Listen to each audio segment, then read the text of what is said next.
Hey YouTube, I'm Joey, and last night I got my first Uber ride.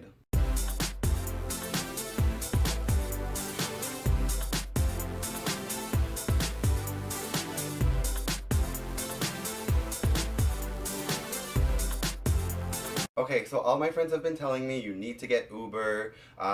It's gonna change your life. It changed your life. So not expensive on your phone, and it's so easy to use, and it's really cheap. You should really get one.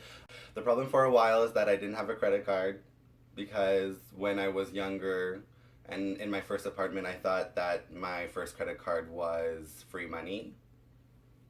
Anyway, so now I don't have credit problems, and I ended up getting Uber, and I was really excited because my friend kept getting hot Uber drivers and posting about them, and I was really excited to also get Uber hot drivers.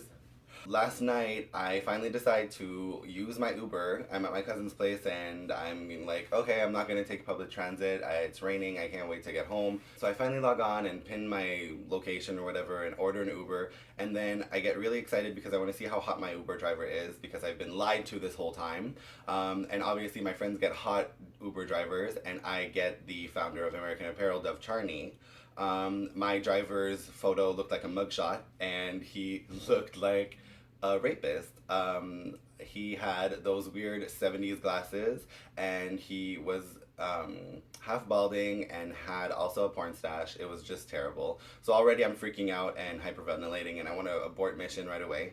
So I finally go downstairs and I go to open the backseat door and he's like, no, no, no, you have to sit up front. And apparently, we're not allowed to sit in the back seat anymore because they're scared to get caught by the popo. So we have to sit in front with them, and it's really, really awkward because it's like, when I take a cab, I'm really happy because I get to sit down in the back and I feel like I'm Miranda in The Devil Wears Prada and I get to order like my driver around, be a fabulous star that I am. It's a bit terrifying to have to sit in front with someone that you don't know. Terribly awkward. I'm a pretty social person myself, but I don't really speak to the help. I don't know what to say, so I start texting my cousin, I'm texting my friend that's the king of Ubers, and I'm like, what do I do? Do I talk to him? What's happening? Do I just stare at my phone? But the playlist that was playing on the radio was kind of amazing. There was Justin Bieber, and followed by Britney Spears, and then followed by Selena Gomez, which I would usually be lip syncing to, but I was next to someone I didn't know, and I didn't know how comfortable he would be with a 27-year-old man next to him singing to Selena Gomez. So I kind of held it in for a second instead of recreating a music video. So I'm not talking, I'm trying to text my friends, and I get maybe 3 answers from the one that I needed the most at that moment, and then suddenly he stops answering. So I go on Instagram, like I'm just gonna scroll through my Instagram. Disclaimer, I am a healthy 27-year-old gay man, and I have curiosities and stuff, so on my Instagram I follow a lot of gay porn stars.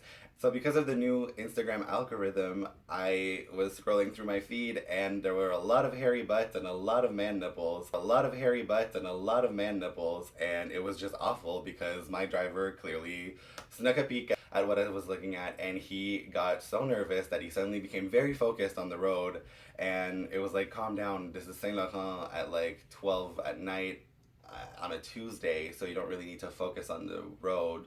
So the silence was deafening. At this point, I'm super embarrassed and I'm just staring at my phone, and I switch back to text messaging and I'm just texting in the air because I'm texting people who aren't answering me. And I just stare so hard at my phone. I'm concentrating on not talking because I don't know what to say. I don't know what to say to this stranger next to me. So we're almost home and I think I made it. And then suddenly my driver hits the biggest pothole known to Montreal and kind of swerves a bit. So then he goes back on the road and he's able to, control the vehicle or whatever. And I thought, fuck, now I'm gonna have to speak to him. And so he was like, are you okay? And I'm like, yes.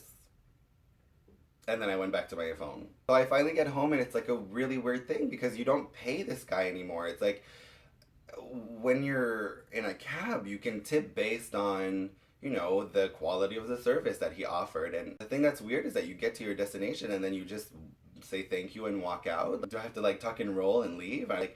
I need a certain way to gauge how good the quality of the service was if I'm not tipping you or giving you roadhead. I don't know how I'm going to be able to show you my appreciation for the service you just offered. So maybe you're not tipping, but you're definitely using the 5-star rating or whatever. And obviously, I was too terrified to rate anything lower than a 5.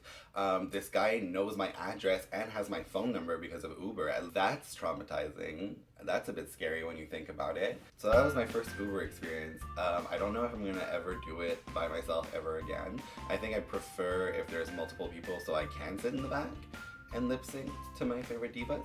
But I just don't know. It's just really weird to me. So if you guys have anything to add on that subject, maybe you guys have your own Uber stories, I really want to hear them. So just comment below. Don't forget to subscribe. Don't forget to like. Don't forget to share. And that's it. See you next time.